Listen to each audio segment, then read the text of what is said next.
So we will be using our wheelchair and our sliding shift. Okay. Now, there are 4 techniques. I said there are 4 techniques. So first is stand pivot transfer. Means to say, when I carry the patient down to this wheelchair, I'm going to observe my body mechanics. So, as I said, we need to start with our center of gravity or base of support so that I will know I will never fall down or fall back. Okay? So, 1, stand pivot transfer, standing. That is stand. 2, we have to transfer patient by the use of sliding shift. Sliding, transfer, 2nd. 3rd, we have bent pivot. Bent pivot is when the patient is sitting. I want you. You are a team. Please come. Are you the thinnest among you? Akram. Talaga pa naman si Akram. Si Akram pa naman. Halika na, ikaw na. Mas payat ka yata eh. Mas slim. Okay, she's slim. Okay. Move it. The babies. Okay, move it. Okay. So, we are in number 3, bent pivot, right? Okay. So, I will show how the bent pivot is. Okay? When the patient is sitting, then we transfer, going back to the chair. Transferring from bed to the chair, chair to the bed back. Okay? When we are going to have the bent transfer, pareho mo to. Hindi, huwag kang mag-ano. Okay. Bent pivot transfer. Okay? Knee to knee. Knee. Okay? Knee to knee. I will ask the patient to stand up. Principle, holding my shoulder, not my neck, to prevent it from cracking. Okay? And I will hold my patient close to the body. Okay? Sorry. Instruct the patient to, Mom, please hold my back, my shoulder, not on my neck, but on my shoulder. And I will do the clasping. Okay? In the count of 3, we will stand. Okay? 1, 2, 3. Oh, naku naman. Sasama ka. Huwag kang pabigat. Okay? So she is becoming heavy. You must pretend that you are light. Okay? Put your legs together, Mom. Put your legs together. So I will knee to knee. Okay? Both knee. So in this way, in the bent pivot, the patient is going to bring herself up with the help of both. Okay, knee. Okay? Again. Magkano ka? The count of 3. 1, 2, 3. Oh, easy, right? Yes. Okay.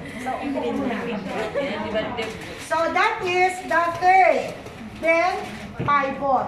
The last one will be one dependent transfer. Okay? We got 4. Stand pivot.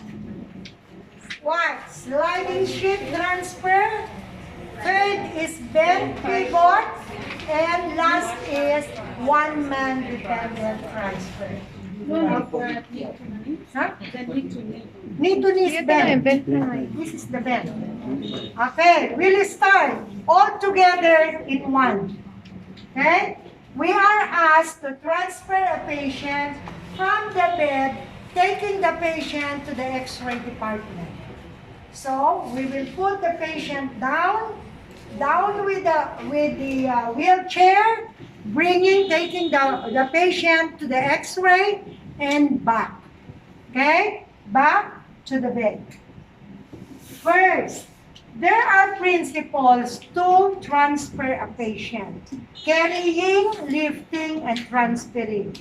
1, observe your body mechanics. 2, you don't ask the patient to hold your neck, instead hold your shoulders.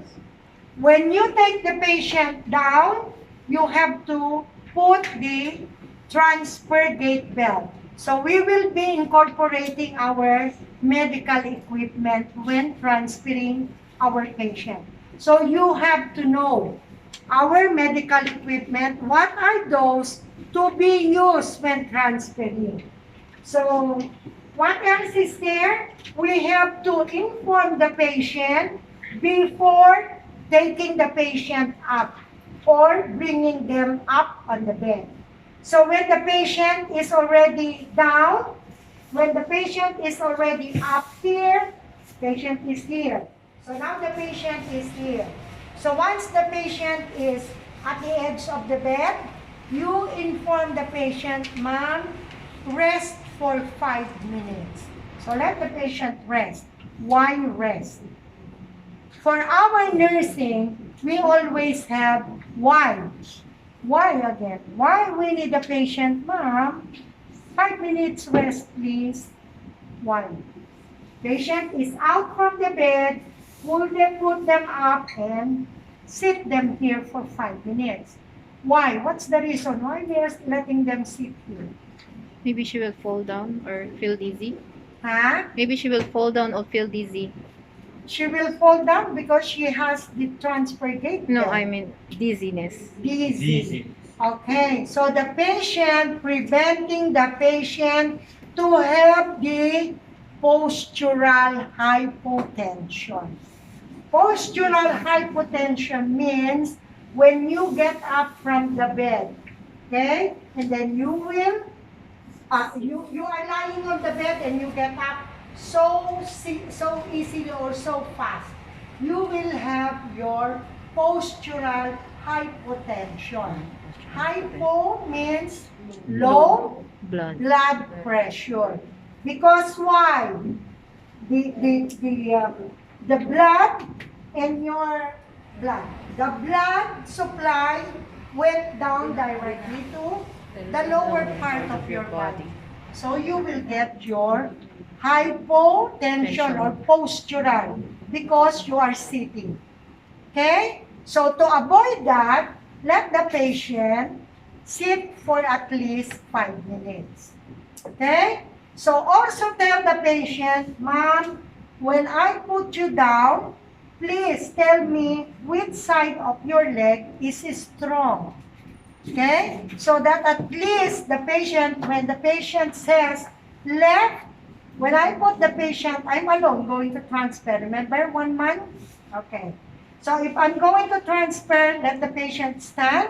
So at least he will help me where he could stand on his strong leg. Okay? If there's strong leg on the left, so wheelchair should be on the left side. If the patient said, "Oh, here to the right," so bring the Wheelchair. wheelchair to the right side. Okay? So that's all. What else? So transfer gate belt. So putting down here, and we will use our pivoting, okay? Pivot. Just like you are dancing. Okay? So we will do our pivot. You cannot transfer your patient from here. This is the sliding sheet. Very fast to, So here, if the patient is already here, so I will transfer the patient with my pivot right. Okay? So now, let's do it. Hold her hand. So you will grab your partner in this case. Kaya mo bang umakyat?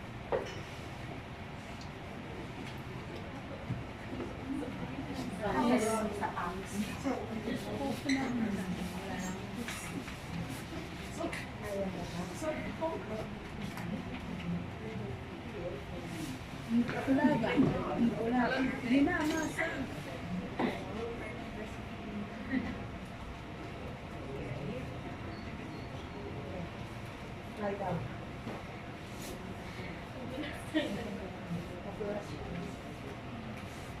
Okay, lie down. Okay. Okay. So here our patient, down your knee. Okay? So patient is already going to the x-ray. So instruct the patient as according to our universal protocol. So do everything. Check your machine, check your wheelchair, whether wheelchair is working properly. Maybe when you keep the patient here, the wheel is not working, your patient will tumble. Okay? So fix everything. Now, patient is going down. So first, we have to position our patient, turn the patient sitting to sit. Sitting here, up, sitting. Instruct the patient, ma'am, I'm going to transfer you here. So I will scoop. Scoop the shoulder. Okay? With my center of gravity. So base of support, otherwise, if here, I will fall. Okay? Or I will fall back. So, your center of support, base of gravity, I will put the patient down to the edge of the bed. By scooping the shoulder, ma'am, can you bend your knee? Scooping the knee. Now, in the count of 3, sorry. No, your hands like this. In the count of 3, ma'am, I will put you at the edge of the bed. 1, 2, 3. Okay, so our patient is down. On the edge of the bed. Now, so keep the patient 5 minutes rest. 5 minutes rested, done. So what we need to do now, ask the patient, ma'am, which side of the leg is strong with you. So if the patient said left, put your wheelchair to the left. Now, patient is here with the transfer gate belt, both of us, we have the belt. I will ask the patient to hold my back, not on the neck. Okay? Same way, I have my base of support. Same. Okay? Hold the patient close to you. So I will let the patient stand. Okay? Because if you are a man and this weight, you can carry the patient directly here. But for me, I'm a lady, I cannot, so I will ask the patient to stand. So ma'am, you will stand using this. So hold my shoulder and let down. Okay, now the patient is here. We will transfer the patient to sit in a wheelchair. Okay, wait. Okay, so lock, we need to lock the wheelchair for the patient to be safe. Okay, we will pivot so that the patient can transfer to the wheelchair. Okay, so the same way, here, hold ma'am, and here, I will transfer the patient to the chair. 1, 2, 3. Okay? Or else, I told you, if you can carry directly. Okay? Pivot, back. Okay? But I cannot.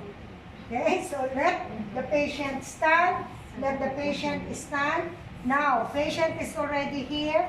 This is to put it to keep the patient safe. Okay, so we will put it, keep the patient safe here. Down this one to let the patient. and I will I push the patient to the X-ray department. Now we're back. We are back. We're going back to the bed. Okay? Going back to the bed, same way, we need to tell our patient that we are getting up on the bed. So take this off. Okay? So everything here, the same way, up, up. Okay, so patient is already here.